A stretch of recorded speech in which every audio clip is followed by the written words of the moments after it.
السلام علیکم اسٹوڈنٹس، امید کرتی ہوں کہ آپ سب خیر و عافیت سے ہوں گے۔ آج ہم نے ایم اے اردو پارٹ 2 میں جو ہمارا پیپر نمبر 3 ہوتا ہے اس کا ٹاپک نمبر 2 ڈسکس کرنا ہے۔ اختر شیرانی ہمارے شاعر ہیں اختر شیرانی، ان کی نظم نگاری کے اوصاف، خصوصیات یا ان کی کلام کی خصوصیات ہم نے ڈسکس کرنی ہے۔ سب سے پہلے ہم جیسے کہ کسی بھی شاعر کا سوال ہم نے حل کرنا ہو تو اس کا تعارف پیش کرتے ہیں۔ تعارف اختر شیرانی کا یہ ہے۔ اختر شیرانی کا پورا نام محمد داؤد خان اختر شیرانی تھا اور یہ 4 مئی 1905 میں ریاست ٹونک میں پیدا ہوئے۔ ان کے والد کا نام محمود خان تھا اور انہوں نے 11-12 سال کی عمر میں ہی شعر کہنا شروع کر دیے تھے۔ استاد کا نام محمد صابر شاکر تھا۔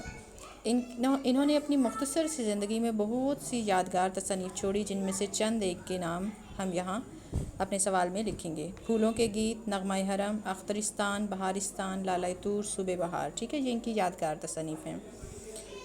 اختر نے جس عہد میں شاعری شروع کی اس عہد میں بہت ساری تحاریک سرگرم رہیں، لہٰذا اختر شیرانی نے بھی تحریک آزادی کو تقویت پہنچانے کے لیے کئی سیاسی نظمیں لکھیں۔ لیکن اختر شیرانی کا جو سیاسی شعور تھا وہ بہت ناپختہ تھا، لیکن ان کا خلوص بہت پاک اور شک و شبے سے بالاتر تھا۔ اختر شیرانی کی اردو شاعری کے لیے جو سب سے بڑی دین ہے وہ یہ ہے کہ انہوں نے عورت کا نام لے کر، اپنی محبوبہ کا نام لے کر شاعری کی۔ اس سے پہلے یہ رواج نہیں تھا، بلکہ مذکر کے صیغے میں ہی، چاہے عورت ہو یا مرد، مذکر کے صیغے میں ہی اس سے اظہار عشق کیا جاتا تھا۔ ان کے کلام کی خصوصیات کو اگر ہم ڈسکس کریں تو ان کی پہلی سب سے جو اہم خوبی ہے وہ ہے موسیقی۔ اختر کی شاعری کی جو روح رواں اور بنیادی خصوصیت ہے وہ موسیقی ہے۔ ان کی شاعری میں موسیقیت اور غنائیت بہت زیادہ ہے، غنائیت کو ان کی شاعری سے الگ نہیں کی۔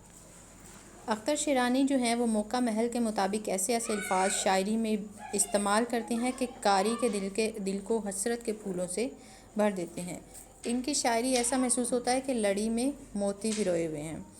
اردو اور فارسی شاعری میں ردیف اور قافیہ سے موسیقیت پیدا کرنے میں کافی مدد ملتی ہے، لہٰذا اختر نے بھی ردیف اور حسن قوافی سے اپنے کلام میں موسیقیت پیدا کی ہے۔ یہاں ہم شعری حوالہ دیں گے۔ زمین پر بھیج دے آج اے بہشت اپنی بہاروں کو، بچھا دے خاک پر اے آسماں اپنے ستاروں کو، خرام و رقص کا دے حکم فطرت کے ابر پاروں کو، وہ بے خود چاند کی نظروں سے گھبرائے گی وادی میں، سنا ہے میری سلمیٰ رات کو آئے گی وادی میں۔ ٹھیک ہے، یہاں ہم اگر اس شعر کو دیکھیں تو اس میں ہمیں اچھی خاصی موسیقیت کا عنصر نظر آ رہا ہے۔ ان کی دوسری خصوصیت ہے فطرت نگاری۔ جی، فطرت نگاری اگر ہم دیکھیں جتنے بھی رومانوی شاعر ہوتے ہیں نا وہ فطرت پرست ہوتے ہیں، تو اختر شیرانی بھی جو ہیں رومانوی شاعر ہیں تو یہ آٹومیٹکلی فطرت پرست بھی ہوں گے۔ تو یہ مناظر قدرت کو دیکھ کر دنیا کی علائشوں سے قطع نظر کر کے تخیل کی بلند پروازیاں شروع کر دیتے ہیں۔ اختر جو ہیں یہ فطرت کی صناعی میں تصرف سے باز نہیں آتے، یہ مناظر فطرت میں اپنے معجزہ قلم کے ذریعے رنگ آمیزی کرتے ہیں۔ اس میں شعری حوالہ دیں گے۔ گنگناتی ہوئی، ہنستی ہوئی، اچھلاتی ہوئی، شام بنگال اٹھی زلفوں کو لہراتی ہوئی۔ ان کے کلام کی تیسری خصوصیت ہے تصویر کشی۔ اختر کا آرٹ اس کی خصوصیات شاعری میں داخل ہے۔ اختر ایک باکمال فنکار ہیں، وہ جن لذتوں سے خود فیضیاب ہوتے ہیں، جن لذتوں سے خود وہ لطف حاصل کرتے ہیں، اس سے قاری کو بھی پوری طرح بہریاب کر سکتے ہیں۔ اختر کیٹس کی طرح، کیٹس ایک انگریز شاعر ہیں، ان کی طرح یہ الفاظ سے بت گری، مطلب الفاظ سے یہ پیک کر تراشتے ہیں۔ یہاں ہم اختر اورینوی کی ایک کوٹیشن لکھیں گے۔ کوٹیشن ہے: اختر کیٹس کی طرح الفاظ سے بت گری بھی کرتا ہے اور اس مجسم تصویر کشی میں اختر کا بڑا درجہ ہے۔ اس کے بعد ان کے کلام کی اگلی خصوصیت ہے حسن پرستی۔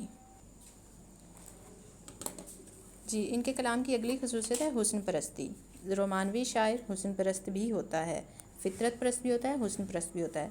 اختر عورت کے حسن کے ساتھ ساتھ فطرتی حسن سے بھی متاثر ہیں۔ یہاں ہم اس ٹاپک میں ایک کوٹیشن لکھیں گے۔ کوٹیشن ہے: اختر شیرانی ایک مخلص اور جذباتی انسان تھے، انہیں عقل و خرد کے بکھیڑوں سے کوئی واسطہ نہیں تھا، وہ سوچنے کے لیے بھی دماغ کی بجائے دل سے کام لیتے تھے۔ ان کی اس جذباتیت کو حسن پرستی نے اور جلا دی ہے۔ کوٹیشن ہے ڈاکٹر یونس کی۔ حسن پرستی جو ہے یہ اختر شیرانی کا اشعار ہے۔ ان کا مزاج بچپن سے ہی بڑا عاشقانہ قسم کا تھا۔ ان کی